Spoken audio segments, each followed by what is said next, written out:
सोचिए, क्या सिर्फ एक सेंटेंस में इतनी पावर हो सकती है कि वो किसी की रातों की नींद ही उड़ा दे?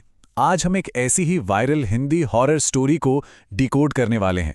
देखेंगे कि आखिर कैसे बस कुछ ही शब्दों में इतना गहरा डर, इतना खौफ पैदा किया जा सकता है। चलिए साथ मिलकर इस कहानी की परतों को खोलते हैं। बस यही है पूरी कहानी, खत्म। एक पल के लिए ना इसे जरा महसूस कीजिए। एक ही सेंटेंस, और इसमें माहौल भी है, एक दिमाग घुमा देने वाली पहेली भी, और एक ऐसा एंड जो सब कुछ अधूरा छोड़ देता है। तो सवाल ये उठता है कि ये काम करता कैसे है, मतलब इतना असरदार क्यों है ये। चलिए इसके एक एक हिस्से को तोड़कर समझते हैं।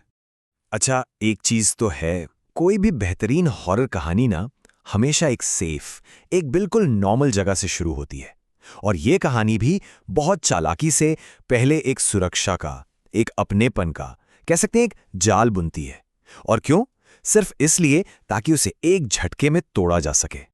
तो कहानी की सेटिंग क्या है? रात के 2:45। ये वो टाइम है जिसे अक्सर विचिंग आवर भी कहते हैं।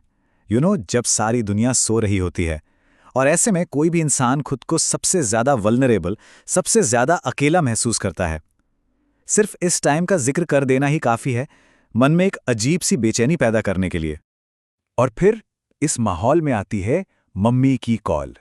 माँ, सोचिए, ये शब्द अपने आप में ही सेफ्टी का सबसे बड़ा सिंबल है ना?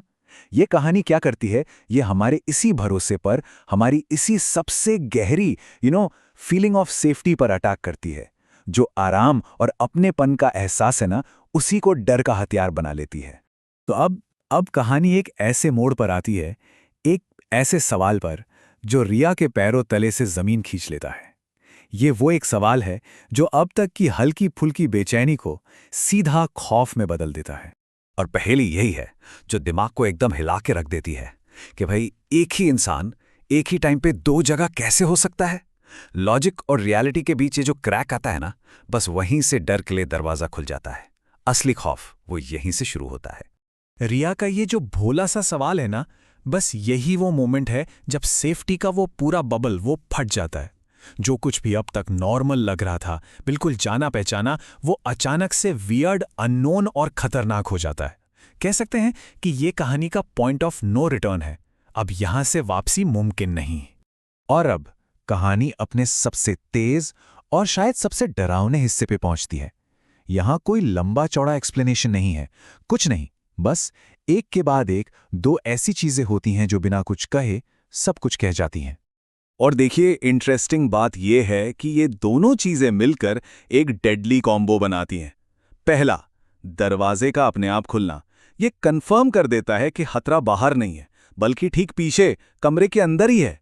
और ठीक उसी पल दूसरा, फोन का कट जाना, मतलब मदद या किसी भी तरह के जवाब की हर उम्मीद वहीं खत्म। एक बात पर गौर कीजिए, कहानी ये कभी नहीं बताती कि दरवाजे के पीछे था क्या या फोन पर आखिर कौन था। और सच कहूं तो यही इसकी सबसे बड़ी ताकत है। ये मॉन्स्टर को, उस डर को हमारी इमेजिनेशन पर छोड़ देती है। और हमारा दिमाग जो तस्वीरें बनाता है ना, यकीन मानिए, वो किसी भी राइटर के लिखे हुए शब्दों से कहीं ज्यादा डरावनी हो सकती हैं। तो सवाल यह है कि आखिर ऐसा क्या है इस छोटी सी कहानी में जो इसे इतना इफेक्टिव बनाता है? चलिए अब उन साइकोलॉजिकल टेक्निक्स को समझते हैं जिनकी वजह से ये कहानी हमारे दिमाग में, कह सकते हैं, चिपक जाती है। सबसे पहली चीज, ये हमारी एक्सपेक्टेशंस को पूरी तरह तोड़ देती है। माँ, जो सेफ्टी का सिंबल है, वही खतरे का सोर्स बन जाती है। दूसरी बात, इसकी स्पीड, सब कुछ इतनी तेजी से होता है कि हमें सोचने संभलने का मौका ही नहीं मिलता। तीसरा, पावर ऑफ सजेशन। ये कुछ दिखाती नहीं, सिर्फ इशारा करती है, जैसे दरवाजे का अपने आप खुलना। ये किसी भी मॉन्स्टर को देखने से ज्यादा डरावना है। और आखिर में एम्बिग्युइटी, मतलब कहानी हमें एक गहरी उलझन में छोड़ जाती है, और यही उलझन डर को कहानी खत्म होने के बाद भी जिंदा रखती है। तो आखिर में एक सवाल पर आके रुकते हैं, सबसे डरावनी कहानियां वही क्यों होती हैं जो अधूरी रह जाती हैं? क्या डर का असली सोर्स वो है जो हम जानते हैं, या वो जिसका हम सिर्फ अंदाजा लगा सकते हैं? शायद सबसे गहरा खौफ हमेशा अनकहे शब्दों के बीच जो सन्नाटा होता है ना, उसी में छिपा होता है।